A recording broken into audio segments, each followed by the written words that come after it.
right, welcome back to 0.5%. This is episode 17. We're doing a little bit of catch up in this episode as well as some weekend research. It's been a while since I've posted, primarily because I've been trading the same strategies, same companies, same ETFs as I've shown in the past, and I just felt like it wasn't really new content. I'm still keeping my tracker updated. I do have some issues with that though as well that I'll discuss in part one. And I do have a trade that we will go over today in part one. In part two, we're going to look into two companies, Eli Lilly, ticker LLY, and Novo Nordisk, ticker NVO. So that'll be part of the weekend research in part two. And if I get to it, part three, we'll do just a summary of how the whole market's looking. Get a check on how soon it's looking like I might reinvest into my ETFs. And yeah, I'm excited. Let's get started. Thanks for watching.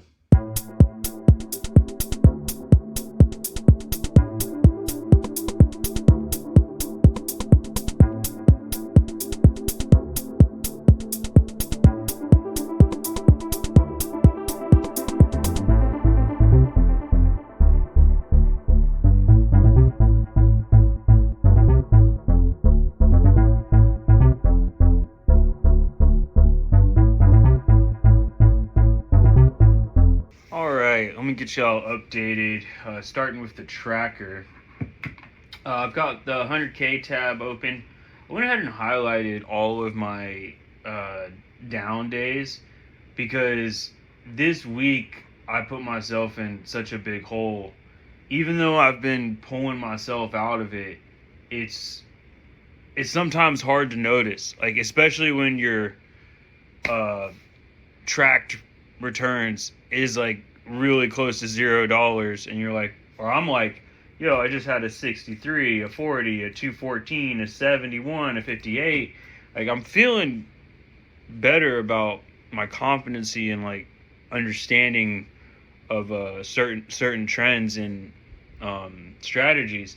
But yeah, I'm like basically at zero, which you'll see on the tracker. I have had some good days though, so I pulled myself out of that hole. It's one thing I need to be grateful for. Like I haven't just been seeing down days. You know, I've been implementing the lessons learned, learning new lessons, trying new things with smaller amounts of money.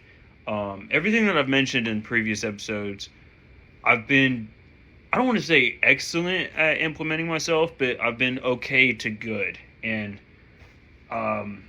really the only place that I think it's convincing to see is really on this 100K tracker. When we get into the detailed tracker, so I don't remember where I left off. I think it was like, honestly, it might have been the 17th. There's been a whole week of trading, I think, since I've posted. Maybe that $4 one was the episode I did, Pocket and Pennies, or the last one. But yeah, so coming over to the tracker, I think actually, let me start at the very top just to show you what I was talking about. So it's kind of hard to tell so I've made all those positive days, but my total is sitting at 44.77. I've brought my percent up. It was very much so negative. And then it was positive to the 1,000th%. And that's for a couple of reasons. I'm taking the average here. So, you know, those down days hurt bad. Those negative 2% days hurt. Takes a long time to get out of negative 2%. So let me scroll to the bottom and we'll just take a look real quick of how my most recent trades have been looking like. All right, so end of the day, 425, and I'm going to go back in time. So we've got a 0.32, 0.19, 0.26, 0.11, 0.03, 0.08, 0.3, 0.26, 0.07, 0.36, 0.04. So I've got wins, but I'm not hitting the 0.5% on any. Maybe like, here's a 0.59. I guess as soon as I say it, I find one. Like I'm trying, and I think it's one of the biggest perspective changes that I've had recently is This thing that I put on the plan when I started, super naive. It considering how experienced I am. This is like plan if you can nail every single trade for that amount. And the reality that I've been coming into is if I'm so desperate to hit that goal, if I come up just short of it and don't take profits, I lose them all. Maybe not every time, but I lose a significant portion of it, if not all of it. So I would rather take those 0.08s, those 0.12s, and occasionally a 0.5% or higher. But I've learned that I have to be flexible. If I'm so rigid, like maybe if I had a more rigid and secure trading strategy that I was confident and experienced doing, I would set myself up for an exact price to buy in, an exact price to sell, an exact 0.5%. But the truth is I'm still learning. And I had that week of down days, and it just shifted my mentality to, you got to take wins. It doesn't matter if it's $1. Like, that's what the last episode was about, filling my pockets with pennies. And you'll see it's been working to an extent. And simultaneously, while collecting pennies, I'm recognizing when I'm emotionally ready to get in or ready to get out, when the chart was actually looking the opposite or was aligned with how I felt emotionally. And they say don't trade emotionally, but I think it's okay to trade emotionally if you're in a good place. Like, just don't trade bad. Like, if you're upset or like, even on that $200 day, I think I might have called it at the end of the day, or it might have just been at the end of the day, but like, I still came back to it the next day, refreshed, calm, collected. I think those are emotions. Calm. Yeah, that's the emotion y'all want to be trading in. It's calm. But yeah, so back to the tracker. The one that I want to go over today is one that happened on the 22nd. You'll see it's highlighted red here. I wrote this note. Got so damn lucky. This needs to be reviewed. All right, so I actually got out with $4. But look at the investment. Almost $22,000 for a $5 reward. That took so much time. Look at the percent, 0.02%. But a couple of very interesting things to point out here. First thing to point out is this is SQQQ, which is the short inverse portfolio of QQQ. I had an episode before where I had left a position open with SQQQ and market closed for the day. Woke up and I took that initial first big $400 loss. Not only was I able to avoid that with this trade, I was able to get out with actually a little bit more than I averaged down to, which is just, like I said, so damn lucky. So let me pull up that chart. You'll see the dates here. I've got 4/22 over here and 4/23 over here. And let me see. Let's take a look at that first buy-in.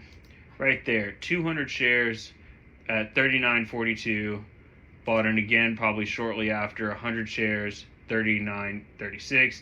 And you'll see the price just kept going down. 30.12, 04, 02. Now it's in the 38s, 38.88, 38.83, 38.81, 38.78, 38.70, 38.50. Did it get even lower? 38.43. That was the last price I bought it for before it came back up. And I can show you where this happened at. So we're looking at, right here, I'll scoot it over a little bit, blow it up. We're looking at from 422 open here to 423 open here. Where I was getting this was at the end of the day. It was in this last section here from 2 o'clock, where I shouldn't be trading regardless. I've been starting to get really cautious about trading in those last couple hours of the day. But that last hour of the day, I did notice that here and was like, okay, Aaron, you either get out of this or you're going to take another big loss, because we're not going to leave it open overnight. And sure enough, look what happened the next day.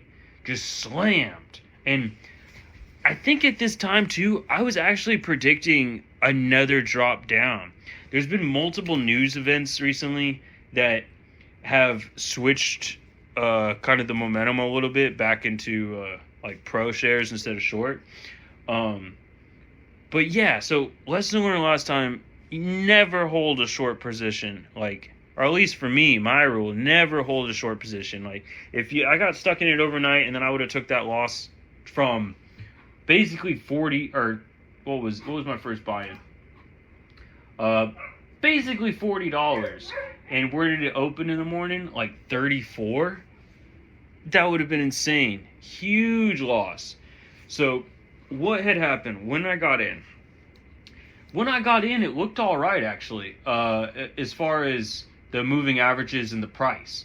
Couple things did not look all right. So I'm pretty sure I got in on this green candlestick here. I was thinking, okay, we got blue above black, above red, above purple. Right then, too, RSI was trending up. MACD is positive in kind of just going sideways, but yeah, that's where that little lift is right there. As long as the deviation is still positive, that means the price is above its average by a deviated set amount. And the 15 was looking like it was going to cross back over the 30. I think it did for maybe like a minute or two, like right in here. But look at the average volume coming in. That doesn't look good. We don't know if we're going up or if we're going down. Just looks like we're going sideways, which is probably why I held until I did. And then we got some large volume coming in here. So I'm thinking, okay, we just broke back through the 200. It's probably going to keep going. And at the time, I was expecting another addition to this market correction. I was like, I'm okay chilling in this. I think it's come back up enough. Now we're going to go back down. But right here, what was it at? 202. Look at this. What is this? 201 opens at 39.39. 202, 39.32. 203, 27 cents. 12 cents. And then price just went, and I was like, whoa, why is it dipping so hard? If we pull up the 3 minute, I know it's going to change my time frame if I pull up the 3 minutes, so I'm not going to do that. But yeah, there was just this reversal. And I think, having bought at the top of this green candle, like by the time, with 300 shares, I think I don't know what it was. By the time it got down to here, I think I was already out hundreds. And I was being stubborn. Maybe for the best, because I still won in the end, but at what cost? I don't know. I just started dollar cost averaging in. And, like, it's so obvious, like, what was happening here. Bottom of the Bollinger Band, back to the 10. Bottom of the Bollinger Band, back to the 10. Like, this is how it goes when it's going up or down. I had multiple chances to get out, but I held it. And, like, even, like, right here, this would have been a huge sign for, I think, a normal day for me to get out. The average is negative. MACD just crossed into negative. It's huge gap under. It just didn't make sense that I stayed in this trade for so long. Like, and at that point, like, the RSI was negative, or was low. It was terrifying. Like, with how much did I say I was in it? 22,000 almost. Like, I'm losing hundreds of dollars, or like a potential loss of hundreds of dollars in like seconds, just fluctuating. Like, when you have that much, that's where like that 0.5% can be so significant for better or worse. And so since this, I've been doing my best to back off, like, going in so strong. Like, I think going in with an amount that you're comfortable with is great. But I think what might be for myself a little bit better is going in with slightly less than I'm comfortable with. So if I don't quite nail when the price is going to go up, I still can dollar cost average a little bit.